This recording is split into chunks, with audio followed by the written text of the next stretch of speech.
Hi, everyone. Welcome to the message this week. If one of our readings this week is First Corinthians 15, starting in verse 35, going to 38, and then 42 to 50. That's part of our lectionary.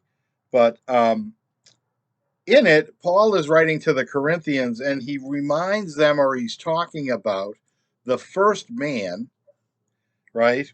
And the first Adam, right, of Adam and Eve, the first man made from dust, and the last Adam. And in Paul's language, in Paul's epistles, the last Adam is Jesus. So the earthly Adam came from the dust and was created by God, and the last Adam is Christ. And in verse 15, chapter 15, 47, Paul writes, the first man was from the earth, a man of dust. The second man is from heaven. As was the man of dust, so are those who are of the dust, and as is the man of heaven, so are those who are of heaven.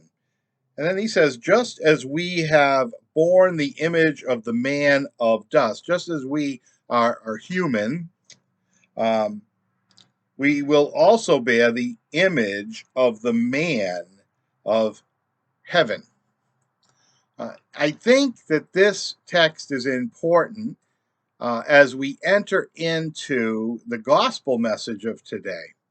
Uh, this message from First Corinthians reminds us that although we are earthly creatures, although we are simply people, simply humanity, we are not perfect by any means. We share that with the first Adam, or the first Adama, the first man of the earth, right? The first person of the earth.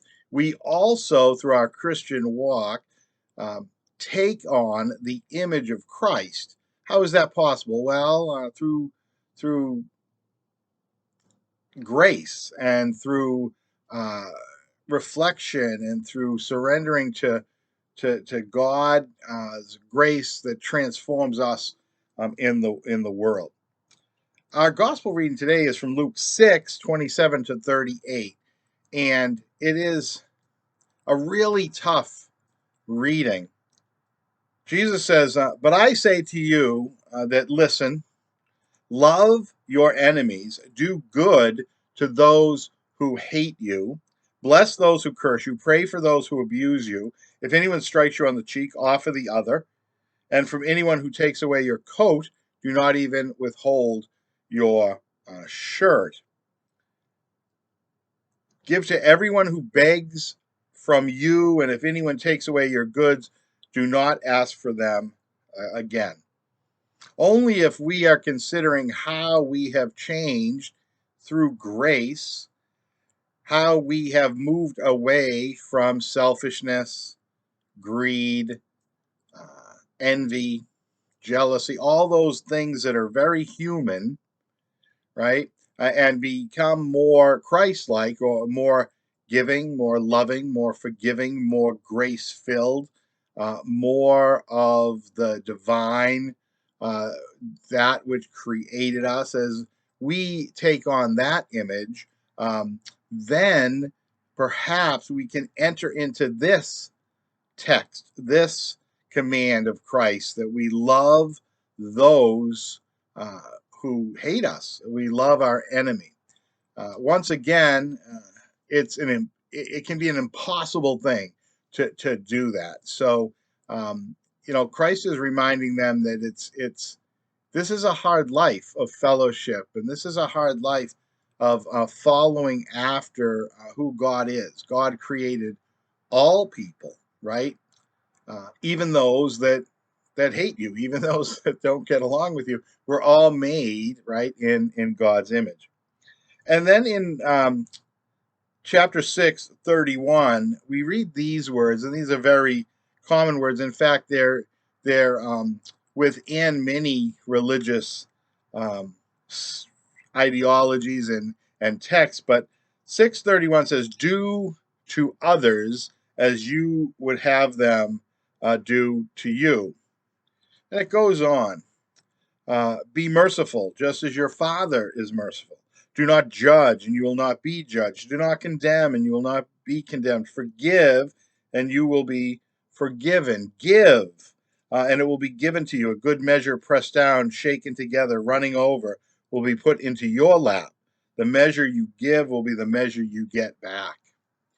I think if we think of it in terms of this way, we can really um, begin to understand what Jesus is meaning when he says, love your enemy. If you begin to see all God's creation as coming from the divine, each person given gifts, and each person unique in a special way, each person part of the creative order, every culture, every race, every skin color, every tribe, every country, right? If you start thinking of that as we're all humanity, we're all created in the image of the divine, in God's image, then perhaps we can realize that the enmity that we have with people, that misunderstanding, that confusion, that aggravation, that argument, all of the things that we know all too well in this human condition. That is not what God calls us to do. God says, treat others as you would want to be treated.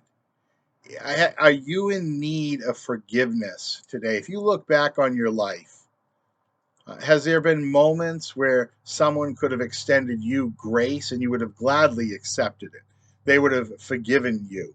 Uh, have you ever had to have people lend you money um, to because you maybe of the position you were in, or you had just lost your job, or money was really tight, and you had to have someone lend you money, right? Um, did did you find yourselves in times when you judged others? And in your life, have you changed your views? Did you hold prejudices that you no longer have?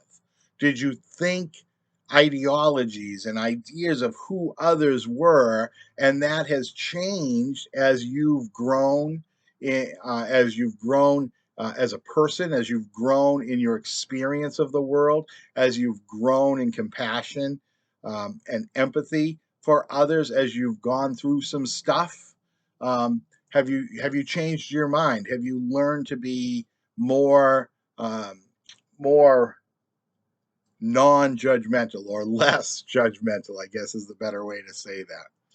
Jesus calls us often to do the impossible, to go out and speak on his behalf to the world, to extend grace, to extend forgiveness, to treat others as we ourselves would like to be treated. It seems so simple, but in many ways it's so hard.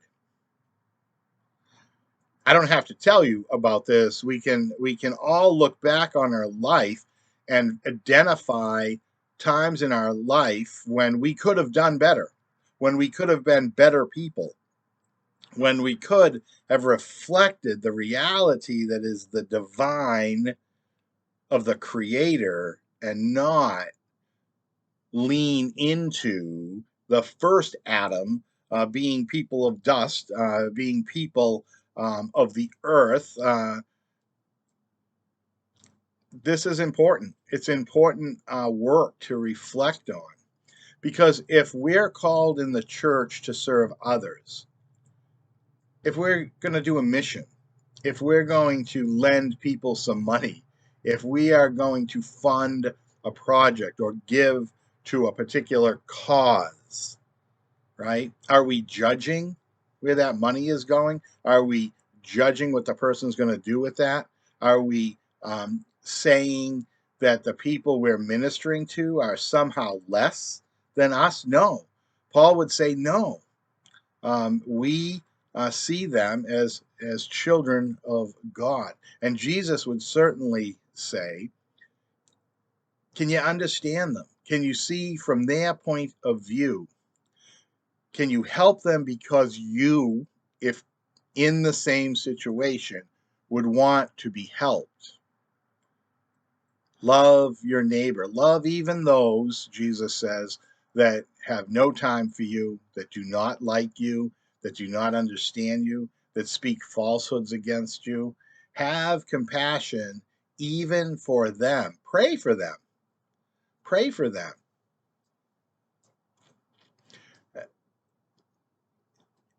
We need to look at our motivation in the church. We need to look at how we think of the people that we are called to serve. And we have to be honest with ourselves. Treat others as you would want to be treated. It's simple and complex, just like I've said. Love your enemy. Pray for them. That's very complex. Be not like the first Adam, but be like the second Adam, Christ. Take on the qualities of Christ so that the light of Christ can shine in the world.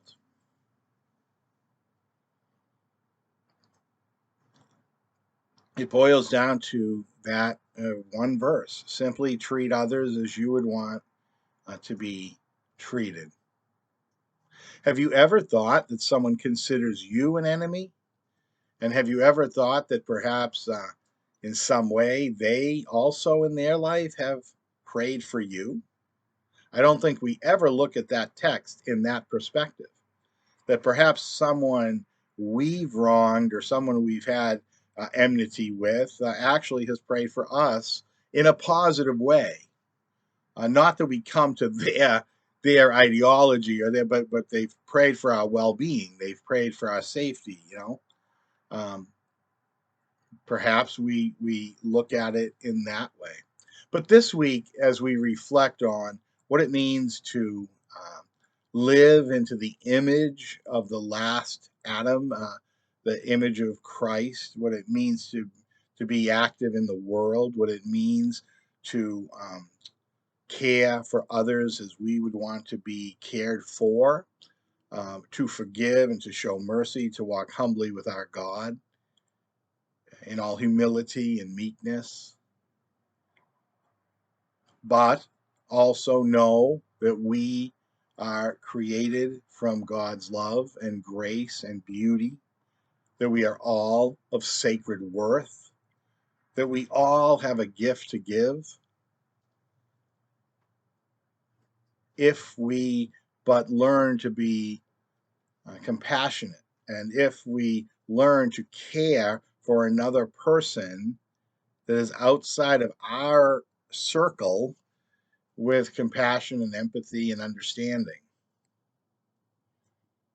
As we worship together, let's worship a gracious God who has forgiven us, who has loved us, who has called us to God's self, who has given us the gift of grace so that we might give grace to others and we might be a reflection of the Most High.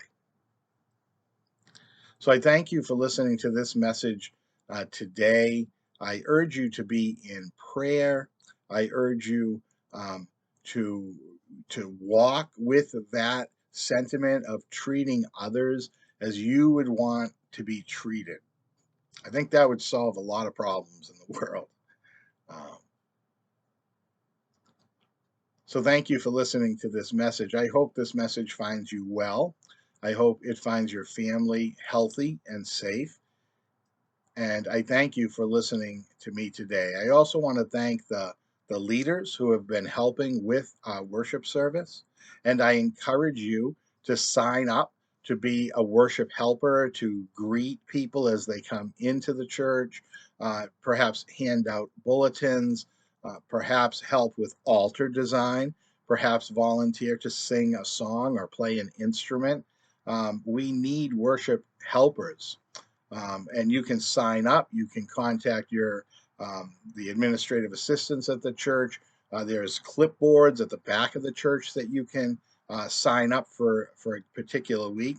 Try something new. If you've never been a worship helper, we need you. Perhaps you want to read scripture or do something else. So let us know. We definitely encourage your participation in worship. I thank you for listening to me today, and I hope you have a wonderful day and a wonderful rest of the week. I'll talk to you soon. God bless.